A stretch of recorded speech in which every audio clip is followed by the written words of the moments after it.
అందరికీ నమస్కారం అండి. ఈరోజు నేను చేయబోతున్న వీడియో ఏంటంటే, బాబాగారి సచ్చరిత్ర పుస్తకంలో నుంచి 40వ అధ్యాయం నుంచి చేయబోతున్నాను. అందులో బివి దేవ్ గారి ఇంటి ఉద్యాపన వ్రతం.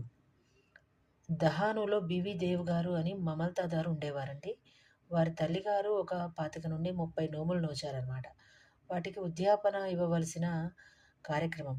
అయితే అందులో 100 నుండి 200 మంది దాకా బ్రాహ్మణులకి భోజనం పెట్టవలసిన ఆహ్, స్థితి అనమాట. కార్యక్రమం అనమాట. అయితే ఆ ఒక పనికి ముహూర్తం కూడా పెట్టబడింది.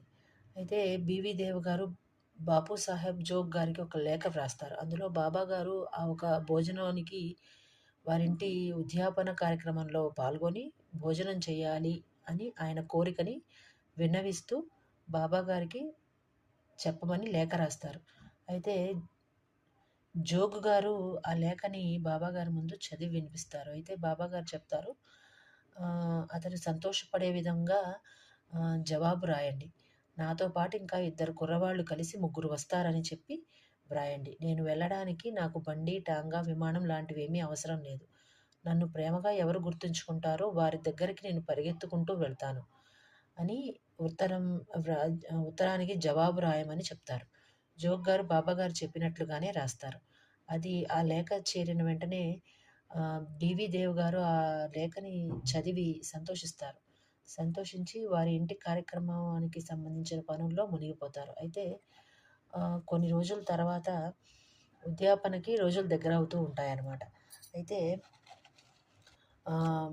కొద్ది రోజుల ముందు ఒక బెంగాలీ దుస్తులు ధరించి ఒక సన్యాసి గో సంరక్షణ కోసమైన సేవలో దహాను స్టేషన్ మాస్టర్ దగ్గరికి వెళ్ళి చందా అడుగుతారు. అయితే ఆ స్టేషన్ మాస్టర్ గారు కొంచెము ముఖ్యమైన పనిలో ఉండి ఆ ఊరి మమల్తాదారు దగ్గరికి వెళ్ళి కలవమని చెప్తారు.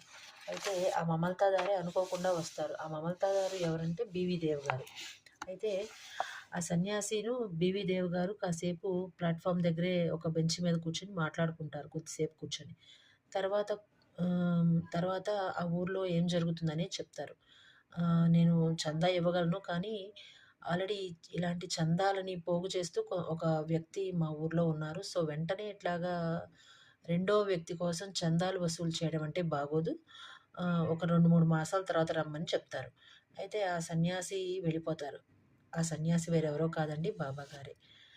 అయితే ఆ సన్యాసి వెళ్ళిపోతారు. వెళ్ళిపోయి మరి ఒక మాసం తర్వాత మళ్ళీ ఆ సన్యాసి నేరుగా ఇంటికే వెళ్తారు.